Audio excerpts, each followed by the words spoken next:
Welcome back, everyone, to the studio of Bhagavad-gita Maharaj in Louisville, Kentucky. We're here today in order to try and fulfill those desires of persons who are absorbed in material energy and have not had the sufficient sukriti or piety in order to actually develop the desire to get out of this material existence altogether. So this is strictly for those who actually wish to remain in this gross material world where the cycle of birth and death is continued repeatedly. So in this segment we'll speak about fulfilling material desires as per the Vedic version. Particularly we're speaking from the Srimad Bhagavatam, which is a great, actually the spotless Purana as it's called. It is composed by Vedavyas, spoken by Srila Shukadeva Goswami. We're speaking from Canto number 2, chapter number 3, and verses number 2 through 7, in which it is described that those who desire a powerful sex life should worship Indra. So if those of you are not so well endowed, you can forget about purchasing Viagra. All you have to do is worship the demigod Indra. Indra means chief, so he is the lord of all the demigods. There are 33 million different demigods within this particular universe we're in, and Indra is their chief. So if you also wish to become powerful in that respect, you can worship him in order to become powerful in sex life. If you desire large amounts of children, you can worship Prajapatis like Daksha. Of course, Daksha begot thousands and thousands of children, and by worshipping him or other progenitors like Kashyap Muni, you can have the same fulfillment if they are, of course, pleased by and satisfied by your appreciation, your worship. Of course, again, we recommend for those who do worship to keep themselves pure by refraining from eating meat, fish, or eggs, taking any kind of intoxication like alcohol or marijuana, and also keeping their genitals controlled either within the family, having sex only with the wife at certain times, and otherwise refraining from sex. This will help you in achieving your desire within this material world. Then everyone knows the wife of Lord Shiva is Durga or Parvati. She can give one good fortune. She's the superintendent of this material world. She holds the keys to this prison life existence we have, where when you're suffering the threefold miseries of life, in other words, the miseries due to our body, miseries due to others, and the miseries due to the force of material nature. So Durga Devi can actually keep things rosy for us, in one sense, while we're still in this ugly material world. Then, if you want to be very powerful, perhaps you want to be a big politician or something, or a big honcho or whatever, then you should actually worship fire, the element fire. This is a recommendation.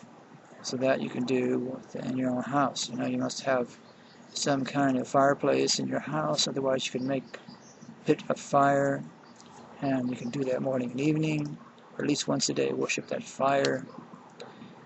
If you want money, then the recommendation is you worship the Vasus.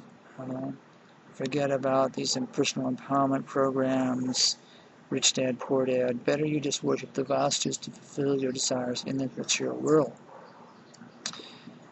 Then if you want a big kingdom in this world, you can worship the Vishwadevas.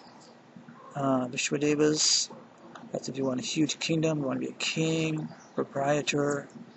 If you want a long span of life, longevity, then it's recommended that you worship the demigods called the Ashwini Kumars. They are celibate youths, and they're very powerful. Therefore, if we want to be long-lived, we can worship the Ashwini Kumars. And then if we want stability in your post, then it's recommended that you worship the earth and the horizon. These two things will help you keep your post, whether it's a political post or whatever. Then, if you want to be beautiful, like so many stars on TV, you can worship the residents of the Gandharva planet, the Gandharvas. They are extremely beautiful, far more beautiful than any personality in this world.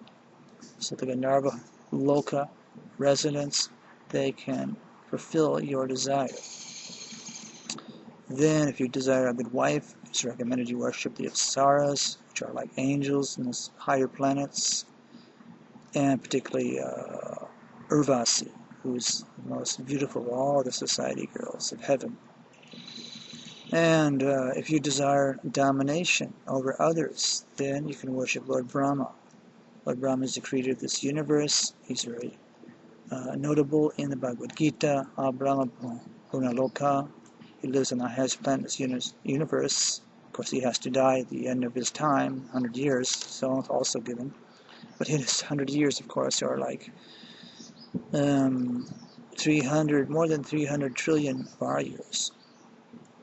So, if you want to particularly be famous, you should worship the personality of Godhead, Krishna. If you want to have a good bank balance, then you can worship the demigod of the ocean, Varuna. If you want to be a greatly learned man, then you can worship Lord Shiva.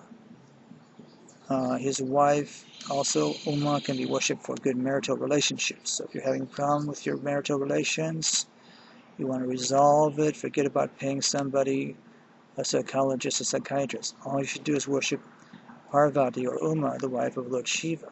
So this is actually perfect recommendations given in the Srimad Bhagavatam in the 2nd canto, 3rd chapter, verses 2 through 7. We should take it as absolute knowledge because in the Vedas there's no imperfections. Again, I mentioned the 4 imperfections are making mistakes, subject to illusion, cheating propensity, and imperfect senses. This is not the case with the Vedas, literature, particularly of the prime Veda we're speaking about here, Srimad Bhagavatam. So, again, those who have material desires, this is the way you fulfill them. And of course, you should know too that material desires do lead ultimately to misery. So, better we have no material desires, better we have spiritual desires. And then, of course, we'll be always happy and blissful. But in case you don't have spiritual desires as yet, and you cannot do without fulfilling your material desires, this is what I recommend. So, thank you very much for listening, and we hope you come back and listen to some more of our programs. Goodbye.